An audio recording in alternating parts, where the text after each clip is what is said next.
नमस्कार। आज के इस खास विश्लेषण में हम सीधे गोता लगाने वाले हैं जीवन की उस सबसे छोटी लेकिन सबसे शानदार इकाई में, जिसे हम कोशिका या सेल कहते हैं। जरा सोचिए, एक अकेला सेल किसी विशाल धड़कते हुए शहर से कम नहीं है। आज हम इसी सेल्यूलर सिटी के रहस्यों से पर्दा उठाएंगे। तो चलिए, बिना किसी देरी के शुरू करते हैं। अब जब हम सेल शब्द सुनते हैं तो सबसे पहले दिमाग में क्या आता है? कुछ ऐसा जिसे हम खुली आंखों से देख ही नहीं सकते, है ना?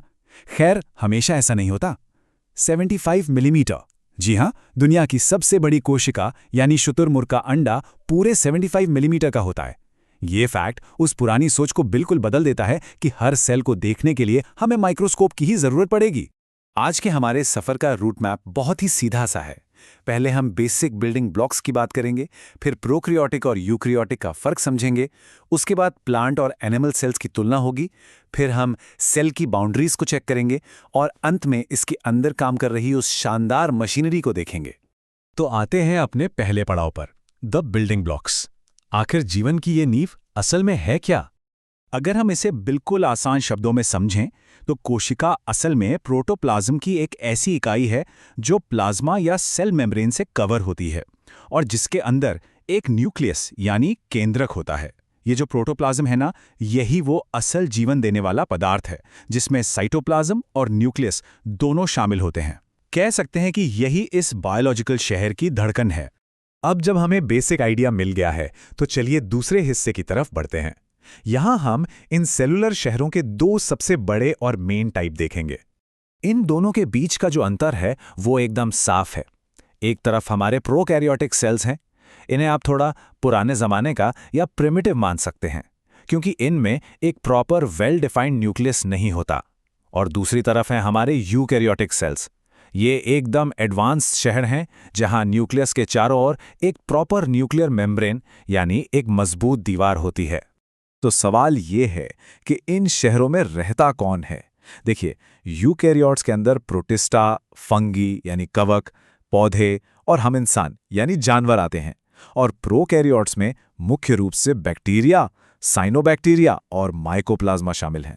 बाय द वे, एक बहुत ही इंटरेस्टिंग फैक्ट बताऊं, ये जो माइकोप्लाज्मा है ना, ये दुनिया का सबसे छोटा जीवित जीव है। चलिए, अब यूकैरियोट्स के इस एडवांस्ड दुनिया में थोड़ा और डीप चलते हैं। हमारे तीसरे सेक्शन में हम देखेंगे कि पौधों और जानवरों की कोशिकाओं में आखिर क्या फर्क है। अगर हम बाहर से देखें तो प्लांट सेल्स आमतौर पर थोड़ी बड़ी होती हैं और उनके चारों तरफ एक बहुत ही सख्त सेल वॉल होती है, बिल्कुल किसी किले की दीवार की तरह। इसके उलट एनिमल सेल्स थोड़ी छोटी होती हैं और सबसे बड़ा फर्क यह है कि इनमें सेल वॉल बिल्कुल नहीं होती। अंदर झांकें तो मामला और भी मजेदार है। पौधों की कोशिकाओं में खास तरह के प्लास्टिड्स होते हैं जो जानवरों में नहीं मिलते।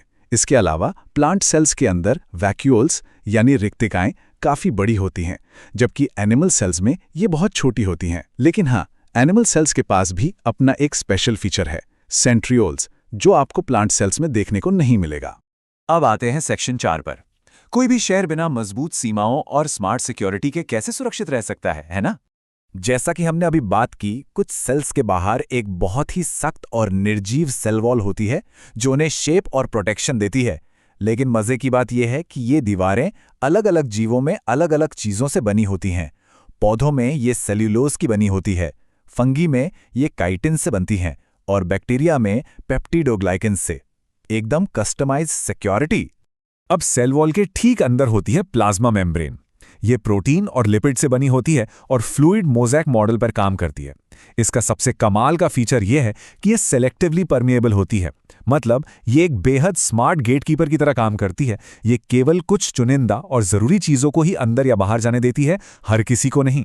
चलिए, अब हम फाइनली शहर की सीमाओं को पार कर रहे हैं और अपने पांचवें और सबसे एक्साइटिंग सेक्शन में एंट्री ले रहे हैं। अब आप सोच रहे होंगे कि इस मेम्ब्रेन के अंदर आखिर ऐसा क्या है जो इतने बड़े सिस्टम को चला रहा है। साइटोप्लाज्म में तैरते हुए ये छोटे छोटे ऑर्गेनेल्स असल में काम कैसे करते हैं? तो सबसे पहले बात करते हैं न्यूक्लियस की। ये इतना अहम है कि पूरी कोशिका का लगभग 10% हिस्सा सिर्फ इसी का होता है। आप इसे सेल का मेन कमांड सेंटर कह सकते हैं, जहां डीएनए और न्यूक्लियोप्लाज्म बिल्कुल सुरक्षित रखे जाते हैं।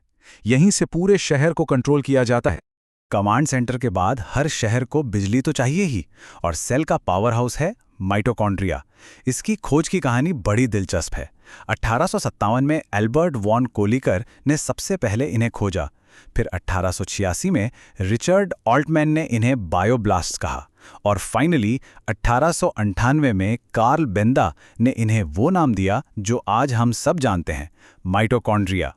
ऊर्जा तो बन गई, लेकिन अब कारखानों में बने माल को पैक और ट्रांसपोर्ट भी तो करना है। यहीं एंट्री होती है गोल्गी अपैरेटस की।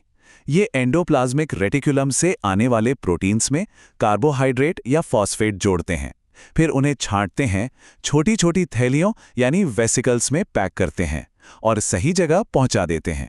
साथ ही ये लिपिड्स को भी ट्रांसपोर्ट करते हैं। ये सेल का अपना सुपरफास्ट कुरियर सिस्टम है। और अगर हम पौधों की बात करें तो उनके पास कुछ स्पेशल लोकल कारखाने भी होते हैं जिन्हें प्लास्टिड्स कहते हैं, जैसे हरे रंग के क्लोरोप्लास्ट्स जो फोटोसिंथेसिस करते हैं, क्रोमोप्लास्ट जो फलों और फूलों को उनके खूबसूरत लाल और पीले रंग देते हैं, रंगहीन ल्यूकोप्लास्ट जो स्टार्च या तेल को स्टोर करते हैं, और हाँ, प्रोप्लास्टिड्स जो जरूरत पड़ने पर इनमें से किसी भी फॉर्म में बदल सकते हैं।